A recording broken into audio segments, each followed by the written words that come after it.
bang patuloy ang pamahalaan, partikular na ang Kamara, sa pagpapaigting sa sektor ng pabahay sa bansa? Tinutugunan nila hindi lang ang pangangailangan ng sektor, kundi ang mas maipaliwanag sa ating lahat ang konsepto hanggang sa implementasyon nito. At para sa ikalawang episode, makakasama natin ang chairperson ng House Committee on Housing and Urban Development at Quezon City 6 District Representative Marivic Copilar para mabigyan tayo ng linaw sa mga programa para sa pabahay ng pamahalaan dito sa Bahay at Buhay. Kong Marivic, pakibigyang linaw naman po.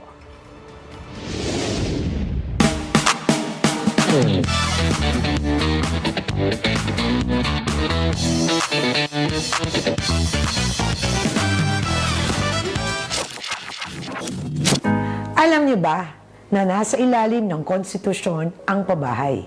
Yes po, hindi kayo nagkakamali. Hi! Welcome sa panibagong episode ng Bahay at Buhay. Muli, ako ang iyong lingkod, House Committee on Housing and Urban Development Chairperson at Congresswoman ng ika-6 na distrito ng Lungsod, Quezon, Congresswoman Marivic Copilar. Alam niyo ba mga kapitbahay, mandato ng Estado sa ilalim ng 1987 Constitution na magsagawa ng mga programang urban land reform at pabahay. Ito ay dapat ay affordable, decente at merong basic services, partikular na sa underprivileged at homeless na kababayan nating naninirahan sa urban centers at resettlement areas. Dahil dito, tinatag ang Republic Act No. 7279 o ang Urban Development and Housing Act o UDHA. Layo ng batas na magbigay ng access sa palupa at pabahay ang mga kababayan nating nasa laylayan. Maglaan ng nararapat na land tenure system na magbibigay garantiya sa security of tenure ng mga benepisyaryo ng programa.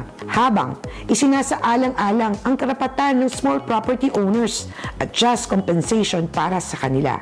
Ilang key housing assistance program ang inulunsad ng pamahalaan. Kabilang na dito ang Pambansang Pabahay Program o 4PH, Socialized Housing Program, Pag-ibig Housing Loan, mga programa ng National Housing Authority at marami pang iba. Unahin na natin ang 4PH o ang Pambansang Pabahay para sa Pilipino. Ang programa ay nasa ilalim ng pamahalaan ng Department of Human Settlement and Urban Development. Layo nitong bigyan ng accommodation ang lahat ng qualified beneficiaries ng Pangtawid Pamilya Pilipino Program. Bukod dyan, maaari rin itong ma-avail ng lahat ng Pilipinong nagmumula sa urban poor, informal sector's family, informal sector, minimum wage earner, government employees, at mga OFW. Siyempre, pati rin ang lahat ng mga nasa sektor ng transportasyon, maging TMV o PUV driver or operator o di ba, kabog lang. Kasunod naman ang Socialized Housing Program ng NHA. From the name itself, mga kapitbahay, socialized housing.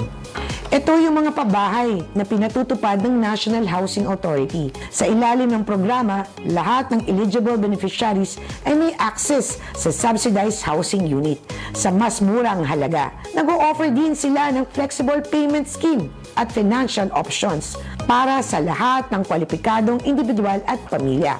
Pag-usapan naman natin ngayon yung tinatawag na Community Mortgage Program o CMP. Dinisenyo ang CMP upang bigyan ng kakayahan ang mga residente na magkaroon ng access sa loan at financing bilang isang komunidad. Ang programa ay nasa ilalim ng Socialized Housing Finance Corporation or SHOPC. Nandyan din ang Pag-ibig Housing Loan Program. Dito, nag-o-offer ang Pag-ibig ng home financing options para sa lahat ng miyembro nito na nagnanais bumili o magpagawa ng bahay. Kasali rin ang pag-renovate ng existing na bahay. Pwede rin mag-apply ng refinancing sa existing loans. Mga kapitbahay, kabilang din sa mga programa na handog ng pamahalaan ang Rental Housing Subsidy Program, ang GSIS ay GSIS Ginhawa for All Lease with Option to Buy Program, Housing Assistance Program for Indigenous People o HAPIP at iba pa. Ito naman ay para sa mga kawani ng gobyerno. Ngayon, bago tayo magwakas, ating balikan ang ilan sa mga punto ng ating mga talakayan for today. Laging tandaan, karapatan ng bawat Pilipino ang pabahay. Ito ay konstitusyonal at statutory obligation ng Estado batay sa 1987 Constitution and Republic Act No. 7279. Ikalawa, malawak talaga ang programa ng pamahalaan para sa pabahay. Ito'y bilang pagtugon sa pabago-bagong hamon na kinakarap ng ating mga mamamayan. Ngayon, mahalaga ang papel ng ating mga LGU para sa mas malinaw na implementasyon at serbisyo ng bawat programa, kaya crucial ang kanilang partisipasyon para rito. Mahalaga po ang ganitong mga programa, lalo't disaster-prone area ang ating bansa. Pero, higit sa lahat, kinakailangan po ang mahigpit, malinaw at people-centered na implementation para sa mga ito. Kapag meron ang mga ito, tiyak hindi masasayang ang effort ng pamahalaan, ng mga pribadong sektor, ng mga ahensya at iba pa. Mas mapapaangat nito ang buhay ng ating mga kababayan sa ilalim ng bagong Pilipinas. O di ba, kabog? O siya, ayan alam na ninyo yung mga programa ng ating pamahalaan tungkol sa pabahay. For more details, pwede kayong dumulog sa inyong lokal na pamahalaan para mas mabigyan kayo ng linaw sa mga requirements. Antabayanan ninyo ang susunod nating episode, mga kapitbahay Sama-sama tayong lahat sa bagong Pilipinas. Muli, ako ang inyong lingkod, Congresswoman Marivi Copilar. At ito ang Bahay at Buhay.